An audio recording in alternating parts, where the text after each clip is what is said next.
चलिए बच्चों देखते हैं एक्सरसाइज 5 का 2 यानी कि बिहार के बारे में जो दूसरा पाठ है, बिहार खनिज एवं ऊर्जा संसाधन। लघुत्तरीय प्रश्न इसका कि अभ्रक कहाँ मिलता है, इसकी उपयोगिता क्या है। तो झारखंड से सटे राज्य, झारखंड से सटे बिहार के अनेक जिलों में जैसे नवादा, जमुई तथा बांका में अभ्रक मिलता है। झारखंड से जो सटा हुआ क्षेत्र है वहां पर वो अभ्रक मिलता है।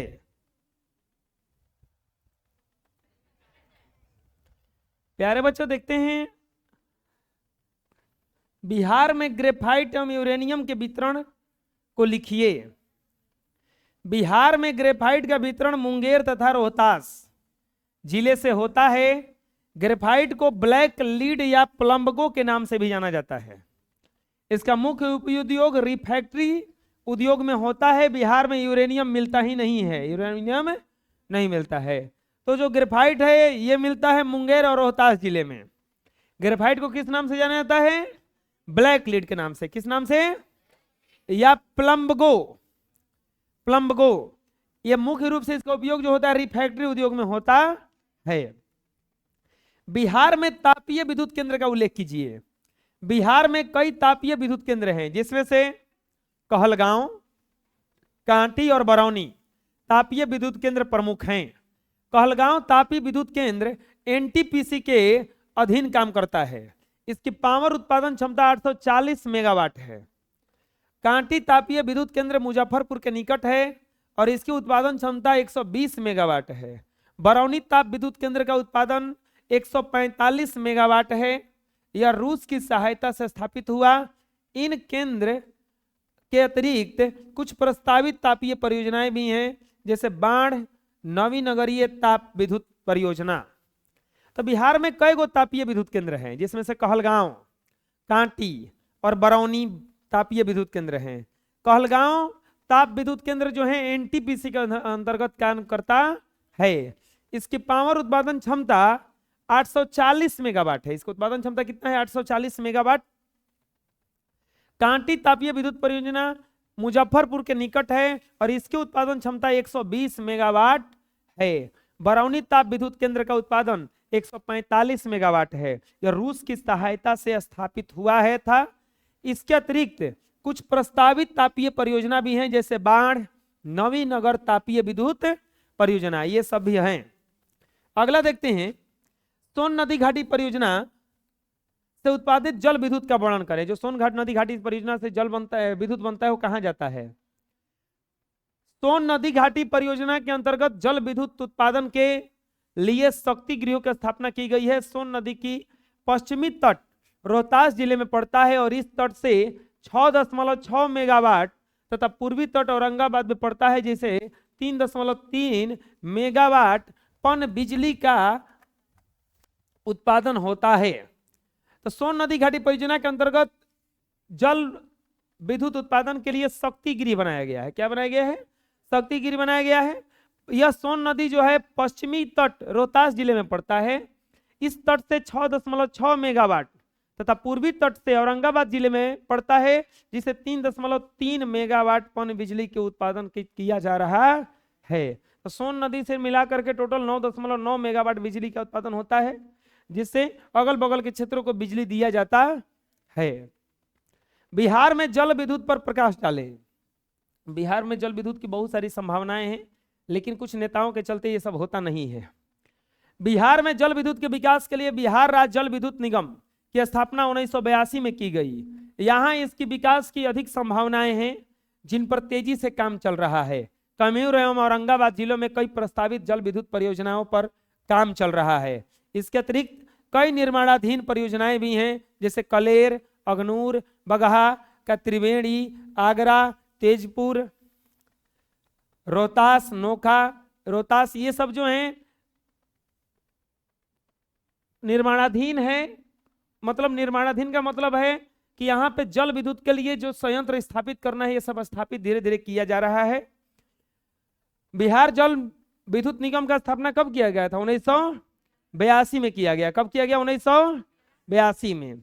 और बहुत सारी परियोजनाएं, जैसे कि ये सब जो परियोजनाएं हैं इन पर काम चल रहा है। अब आता है दीर्घ उत्तरीय प्रश्न। बिहार में पाए जाने वाले खनिजों को वर्गीकृत कर एक वर्ग के खनिज की उपयोगिता एवं वितरण को लिखिए। तो बिहार में दो प्रकार के खनिज पाए जाते हैं, एक पाया जाता है धात्विक और दूसरा पाया जाता है अधात्विक। एक पाया जाता है धात्विक और दूसरा पाया जाता है धात्विक खनिज के अंतर्गत बक्साइट, मैग्नेटाइट, सोना, और अधात्विक खनिज के अंतर्गत चूना पत्थर, अभ्रक, dolomite, silica sand, pyrite, quartz, feldspar, चीनी मिट्टी, स्लेट एवं सोरा। दो प्रकार के खनिज पाया जाता है, एक धात्विक और दूसरा अधात्विक। धात्विक खनिज की उपयोगिता तथा उपयोग क्या है? बॉक्साइट का भंडार 1500 मीट्रिक टन है। यह गया, जमुई, बांका जिले में मिलता है। मैग्नेटाइट पत्थर का कुल भंडार 9.59 हजार मीट्रिक टन है। यह पहाड़ी क्षेत्रों में मिलता है। सोना यस्क यहाँ बहुत अल्प मात्रा में दक्षिण बिहार की नदियों की बालू का रेत के साथ मिलता है, जिसमें सोना धातु की मात्रा 0.6 से 0.1 से 0.6 ग्राम प्रति टन प्राप्त होता है। ऐसे सोना यस्क का कुल भंडार 128.88 मीट्रिक टन है। बिहार में इसका वाणिज्यिक नहीं है।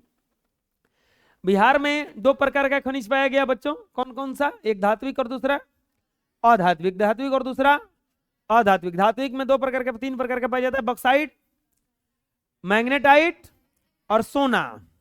अधात्मिक में पाया जाता है चूना पत्थर, अभ्रक, dolomite, silica sand, pyrite, quartz, feldspar, चीनी मिट्टी, स्लेट एवं सोरा। धात्विक खनिज की उपयोगिता क्या है? तो बॉक्साइट का भंडार इतना है, बॉक्साइट चूना का है में मुख्य ये अल्युमिनियम का। यह गया, जमुई और बांका जिले में मिलता।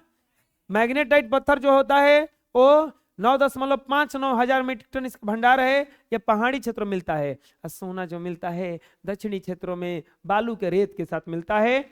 1 टन सोना में, 1 टन बालू में 0.1 से 0.6 ग्राम तक सोना मिलता है।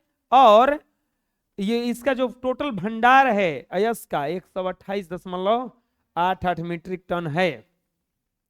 अगला प्रश्न है कि बिहार के ऊर्जा स्रोतों के वर्णन कीजिए और किसी एक स्रोत का विस्तार से चर्चा कीजिए। प्यारे बच्चों, बिहार में प्रमुख ऊर्जा स्रोतों में परंपरागत और गैर परंपरागत दोनों प्रकार का प्रमुख माना जाता है, लेकिन बिहार में इनमें से किसी भी का भी अच्छा विकास नहीं हुआ है।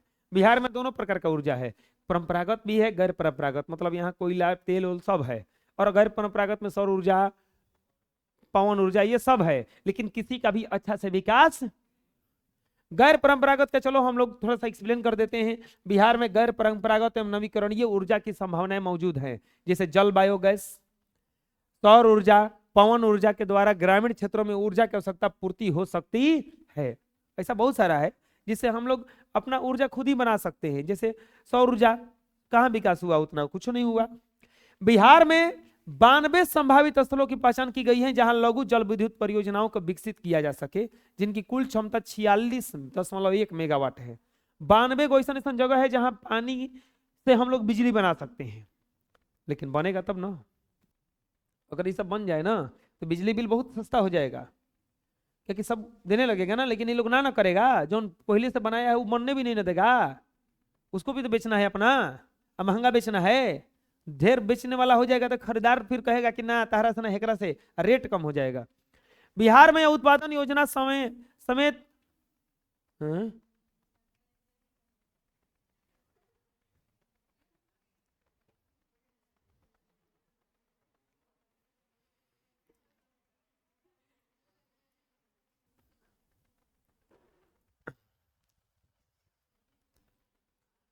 सबको खुश नहीं किया जा सकता है, ये पता है ना। बिहार में उत्पादन योजना समेत बायोमास आधारित विद्युत परियोजनाओं के स्थापना के द्वारा 200 मेगावाट पनबिजली का उत्पादन करने की क्षमता मौजूद है। बायोगैस गांवों में भोजन बनाने संबंधी आवश्यकताओं की पूर्ति के लिए नवीकरणीय ऊर्जा का एक महत्वपूर्ण स्रोत है। इस दिशा में प्रयास जारी है और अब तक 1.25 लाख संयंत्र स्थापित किए जा चुके हैं।